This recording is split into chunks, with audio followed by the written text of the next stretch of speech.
السلام علیکم ورحمۃ اللہ وبرکاتہ۔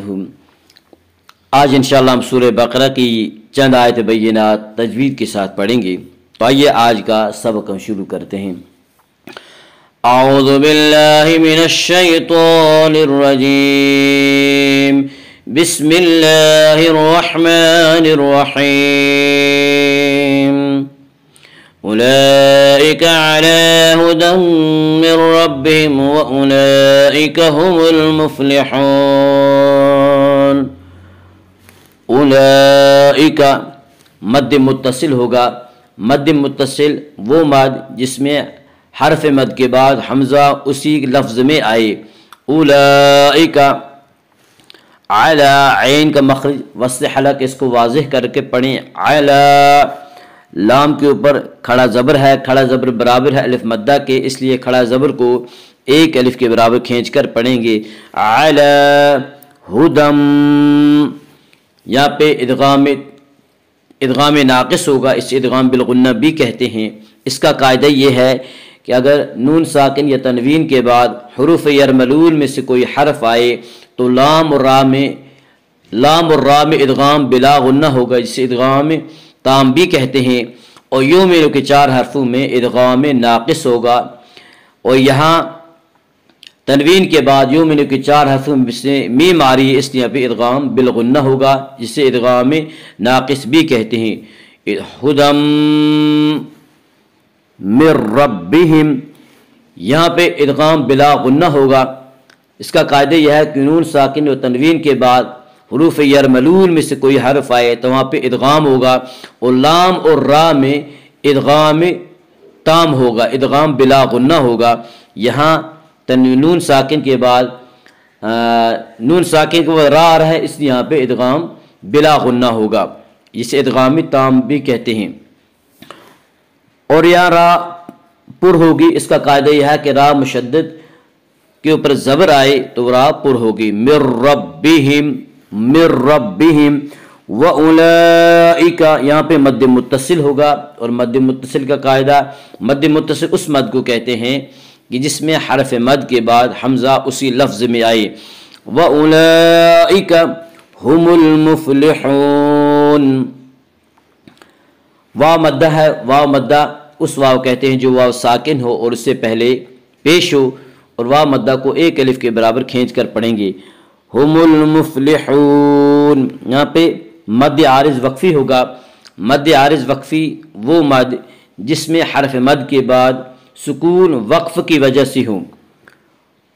اولئک علی ھدی من ربہم واولئک ھم المفلحون۔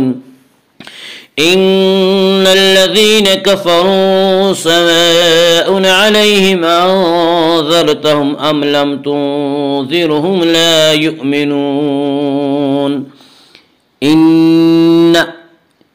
نون مشددہ غنہ ہوگا، ان الذین، یا مدہ ہے، یا مدہ اس یا کو کہتے ہیں جو یا ساکن ہو اور اس سے پہلے زیر ہو، اور یا مدہ کو ایک الف کے برابر کھینچ کر پڑھیں گے۔ ان الذین کفروا، واو مدہ ہے، واو مدہ اس واو کہتے ہیں جو واو ساکن اس سے پہلے پیش ہو، اور واو مدہ کو ایک الف کے برابر کھینچ کر پڑھیں گے۔ کفروا سواء علیہم، یہاں پہ مد متصل ہوگا۔ مد متصل اس مد کو کہتے ہیں جس میں حرف مد کے بعد حمزہ اسی لفظ میں آئے۔ سواء علیہم، یہاں پہ اظہار حلقی ہوگا۔ اس کا قاعدہ یہ ہے کہ اگر نون ساکن یا تنوین کے بعد حروف حلقیہ میں سے، حروف حلقی 6 ہیں، حمزہ ہا، عین ہا، غین خا، اگر نون ساکن یا تنوین کے بعد حروف حلقی میں سے کوئی حرف آئے تو وہاں پہ اظہار حلقی ہوگا۔ یہاں تنوین کے بعد حروف حلقیہ میں سے عین آ رہا ہے، اس لیے یہاں پہ اظہار حلقی ہوگا۔ علیہم، یا لین ہے، یا لین اس یا کہتے ہیں جو یا ساکن ہو اور اس سے پہلے زبر ہو۔ علیہم، یہاں پہ اظہار شفوی ہوگا۔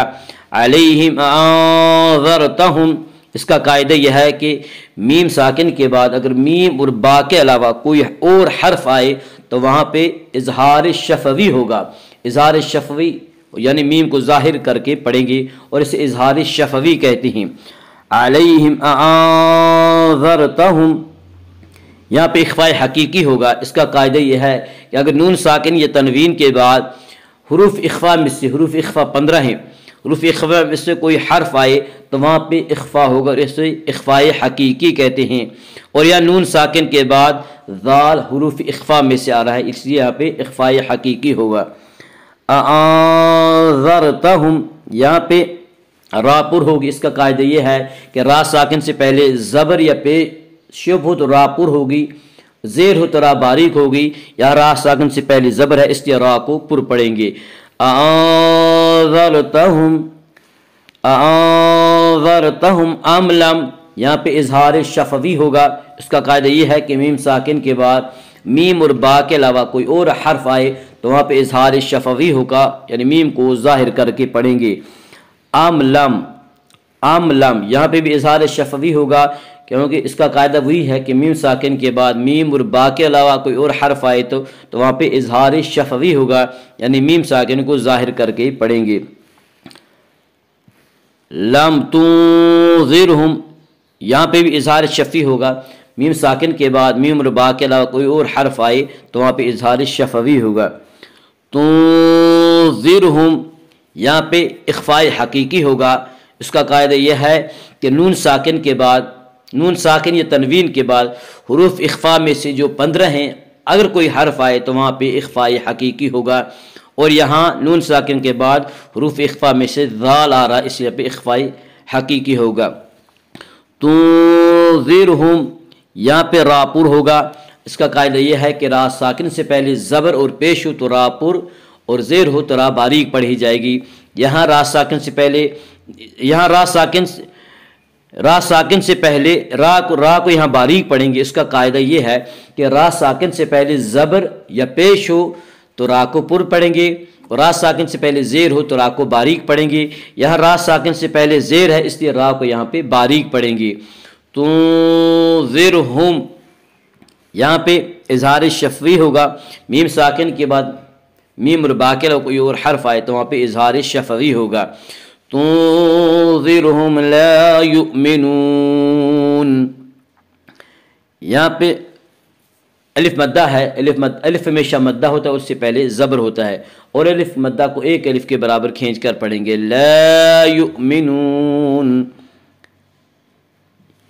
یؤمنون واو مدہ ہے۔ واو مدہ اس واو کہتے ہیں جو واو ساکن ہو اور اس سے پہلے پیش ہو، اور واو مدہ کو ایک الف کے برابر کھینچ کر پڑھیں گے۔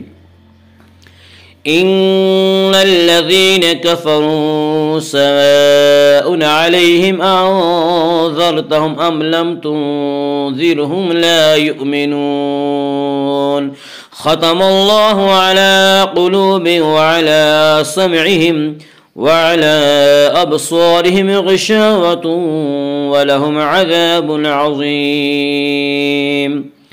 ختم اللہ، حروف مستعلیہ میں سے، حروف مستعلیہ 7 ہیں جو ہمیشہ ہر حال میں پر پڑھے جاتے ہیں، اس لیے خا کو یہاں پر پڑھیں گے۔ ختم اللہ، اللہ کا لام پر پڑھا جائے گا۔ اس کا قاعدہ یہ ہے کہ اللہ کے لام سے پہلے زبر اور پیش ہو تو اللہ کے لام کو پر پڑھیں گے، وہ اللہ کے لام سے پہلے زیر ہو تو اللہ کے لام کو باریک پڑھیں گے، یا اللہ کے لام سے پہلے زبر ہے اس لیے اللہ کے لام کو پر پڑھیں گے۔ ختم اللہ، اور یہاں پہ مد اصلی ہوگا، اللہ میں مد اصلی ہوگا۔ ختم اللہ علی، لام کے اوپر کھڑا زبر ہے، کھڑا زبر برابر الف مدہ کے، اس لیے کھڑا زبر کو ایک الف کے برابر کھینچ کر پڑھیں گے۔ قلوبہم، قاف حروف مستعلیہ میں سے ہے۔ حروف مستعلیہ 7 ہیں جو ہمیشہ ہر حال میں پر پڑھے جاتے ہیں، اس لیے قاف کو پر پڑھیں گے۔ قلوبہم، واو مدہ، واو مدہ اس واو کہتے ہیں جو واو ساکن اس سے پہلے پیش ہو، واو مدہ کو ایک الف کے برابر کھینچ کر پڑھیں گے۔ قلوبہم، قلوبہم وعلا، یہاں پہ اظہار شفوی ہوگا۔ قلوبہم، اس کا قاعدہ یہ ہے کہ میم ساکن کے بعد میم اور با کے علاوہ کوئی اور حرف آئے تو وہاں پہ اظہار شفوی ہوگا، یعنی میم ساکن کو ظاہر کر کے پڑھیں گے۔ وعلا لام کے اوپر کھڑا زبر ہے، کھڑا زبر برابر الف مدہ کے، اس لیے کھڑا زبر کو ایک الف کے برابر کھینچ کر پڑھیں گے۔ وَعَلَىٰ سَمْعِهِمْ، سَمْعِهِمْ یہاں پہ بھی اظہار شفوی ہوگا۔ میم اس کا قاعدہ یہ ہے کہ میم ساکن کے بعد میم اور با کے لوگ کوئی اور حرف آئے تو وہاں پہ اظہار شفوی ہوگا، یعنی میم کو ظاہر کر کے پڑھیں گے۔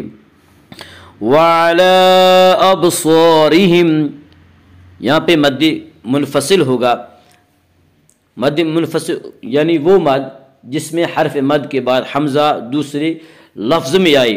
وَعَلَىٰ أَبْصَارِهِمْ صاد حروف مستعلیہ میں سے حروف مستعلیہ 7 ہیں جو ہمیشہ ہر حال میں پر پڑھے جاتے ہیں، اس سے صاد کو پر پڑھیں گے۔ وَعَلَىٰ أَبْصَارِهِمْ، ابصارہم کی را کو باریک پڑھیں گے، اس کا قاعدہ یہ ہے کہ را کے اوپر زبر اور پیش آئے تو را پر، را کے نیچے زیر ہے تو را کو باریک پڑھیں گے، یہاں را کے نیچے زیر ہے اس لیے را کو باریک پڑھیں گے۔ وَعَلَىٰ أَبْصَارِهِمْ غِشَاوَةٌ یہاں پہ اظہار شفوی ہوگا، اس کا قاعدہ یہ ہے کہ میم ساکن کے بعد میم اور با کے علاوہ کوئی اور حرف آئے تو وہاں پہ اظہار شفوی ہوگا۔ وَعَلَىٰ أَبْصَارِهِمْ غِشَاوَةٌ غین حروف مستعلیہ میں سے حروف مستعلیہ 7 ہیں جو ہمیشہ ہر حال میں پر پڑھے جاتے ہیں۔ غشاوہ اور یہاں پہ الف مدہ ہے، الف مدہ الف ہمیشہ مدہ ہو تو اس سے پہلے زبر ہوتا ہے، اس لیے الف مدہ کو ایک الف کے برابر کھینچ کر پڑھیں گے۔ غشاوۃ ولہم، غشاوۃ ولہم یہاں پہ ادغام ناقص ہوگا، ادغام بالغنہ بھی کہتے ہیں، اس کا قاعدہ یہ ہے کہ نون ساکن یا تنوین کے بعد حروف یرملون میں سے کوئی اور حرف آئے تو وہاں پہ ادغام ہوگا، لام اور را میں ادغام تام ہوگا، اور یومینو کے 4 حرفوں میں ادغام ناقص ہوگا، اور یہاں یومینو کے 4 حرفوں میں تنوین کے بعد واو والے اس پہ ادغام ناقص ہوگا، اسے ادغام بالغنہ بھی کہتے ہیں۔ غشاوۃ ولہم عذاب عظیم، ولہم عذاب یہاں پہ اظہار شفوی ہوگا، اس کا قاعدہ یہ ہے کہ میم ساکن کے بعد میم اور با کے علاوہ کوئی اور حرف آئے تو وہاں پہ اظہار شفوی ہوگا۔ عذاب عظیم یہاں پہ اظہار حلقی ہوگا، اس کا قاعدہ یہ ہے کہ نون ساکن و تنوین کے بعد حروف حلقیہ میں سے کوئی اور حرف آئے تو وہاں پہ اظہار حلقی ہوگا، یہاں تنوین کے بعد حروف حلقیہ میں سے عین آ رہا ہے اس لیے پہ اظہار حلقی ہوگا۔ عظیم ضا حروف مستعلیہ میں سے حروف مستعلیہ ہمیشہ 7 ہیں جو ہمیشہ ہر حال میں پر پڑھے جاتے ہیں، اس لیے ضا کو یہاں پر پڑھیں گے۔ عظیم یا مدہ ہے، اس کا قاعدہ یہ یا مدہ اس یا کہتے ہیں جو یا ساکن ہو اس سے پہلے زیر ہو، یا مدہ کو ایک الف کے برابر کھینچ کر پڑھیں گے۔ ختم اللہ علی قلوبہم وعلی سمعہم وعلى أبصارهم غشاوة ولهم عذاب عظيم صدق الله العظيم۔ السلام علیکم ورحمۃ اللہ وبرکاتہ۔